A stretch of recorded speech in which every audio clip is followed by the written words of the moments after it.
आदाब नाजरीन, hope today India news में आपका इस्तकबाल है। हैदराबाद में बीआरएस के वर्किंग प्रेसिडेंट केटी रामाराव ने आज तेलंगाना आरटीसी के टिकट फेयर बढ़ाने के खिलाफ एक ज़बरदस्त प्रोटेस्ट किया।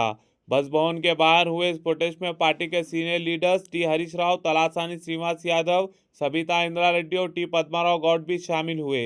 ये सब लीडर्स आम लोगों के साथ आरटीसी बसेस में सफ़र करते हुए रतिफैल और मेहदीपट्टनम से बस भवन तक मार्च करते आए। बीआरएस का कहना है कि सरकार ने बिना पब्लिक के मुश्किलात समझे टिकट फेयर बढ़ा दिए हैं, जिससे आम आदमी पर महंगाई का बोझ और बढ़ गया है।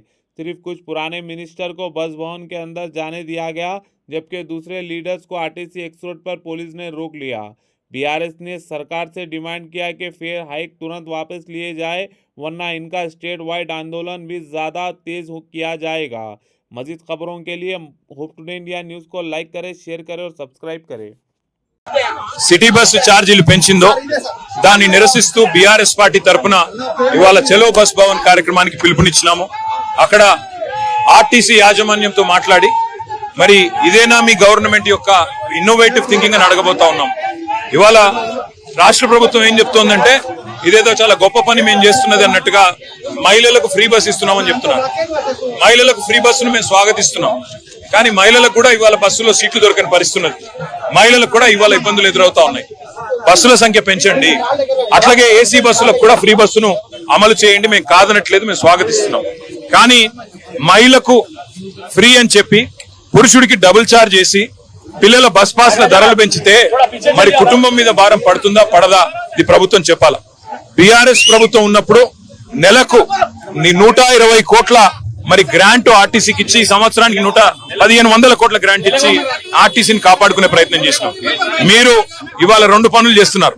ఒకటి, ఎవరైతే పబ్లిక్ ట్రాన్స్పోర్ట్ ని ప్రజా రవాణాను వాడే పేదలు ఉన్నారో, మధ్యతరగతి ప్రజలు ఉన్నారో వాళ్ళని నడ్డి విడిచే ప్రయత్నం చేస్తున్నారు. అట్లాగే మరొక వైపు ఆర్టీసీని ప్రైవేటీకరించే ప్రయత్నం చేస్తా ఉన్నారు. కార్గో సర్వీసులు గతంలో 100 కోట్లు ఆర్జించేది సంవత్సరానికి ఆర్టీసీ కార్గో. కేసీఆర్ గారు ప్రారంభించారు కార్గో సేవలను. మరి మీ ప్రభుత్వం ఇవాళ ప్రైవేట్ వాళ్ళకి అప్పచెప్పి నెలకు 3 కోట్లకే అంటే సంవత్సరానికి 36 కోట్లకే మరి కార్గో సేవలను కూడా ప్రైవేట్ పరం చేసింది. అట్లాగే ఆర్టీసీని కూడా ప్రైవేట్ పరం చేయాలనే ఆలోచన కనబడతా ఉన్నది. ఒక కుక్కను చంపే ముందు పిచ్చి కుక్కను ఎట్లయితే ముద్రేస్తారో ఆర్టీసీ నష్టాల్లో ఉన్నది అని చెప్పి ఇవాళ ఆర్టీసీని ప్రైవేటీకరించే ప్రయత్నం ఏదైతే రాష్ట్ర ప్రభుత్వం చేస్తున్నదో తప్పకుండా దీన్ని బీఆర్ఎస్ పార్టీ తరఫున నిరసిస్తున్నాము. తప్పకుండా ఈ పెంచిన ఛార్జీలను వెంటనే తగ్గించాలని డిమాండ్ చేస్తున్నాము. నెలకు ఆర్టీసీ కనుక కష్టాల్లో ఉంటే తప్పకుండా ప్రభుత్వమే ఆ నష్టాలు భరాయించాలి. ప్రపంచవ్యాప్తంగా ప్రజా రవాణా ఎక్కడ చూసినా నష్టాల్లోనే నడుస్తుంది. లాభాల్లో ఉన్నది చాలా తక్కువ చోట్ల. నష్టాల్లో ఉన్నప్పటికీ ప్రజా రవాణా అనేది ప్రభుత్వం యొక్క బాధ్యత. ఆ బాధ్యత ప్రభుత్వం తీసుకొని నెలకు అవసరమైతే 500 కోట్ల 600 కోట్ల గ్రాంట్ ఇచ్చి మరి ప్రజా రవాణాను ప్రజల మీద భారం వేయకుండా నడపాలన్నదే మా ప్రధానమైన డిమాండ్.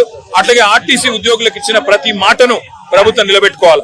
ఉద్యోగులుగా వాళ్ళని ఆల్రెడీ మేము గుర్తించాము. ప్రభుత్వ ఉద్యోగులుగా మీరు ఇచ్చిన మాట అపాయింటెడ్ డే కానీ అట్లాగే యూనియన్ల గుర్తింపు కానీ ఇతర అంశాలు కూడా తప్పకుండా ప్రభుత్వం స్పందించి వెంటనే మాట నిలుపుకోవాలని మేము డిమాండ్ చేస్తూ పెంచిన ఛార్జీలు తగ్గించాలి.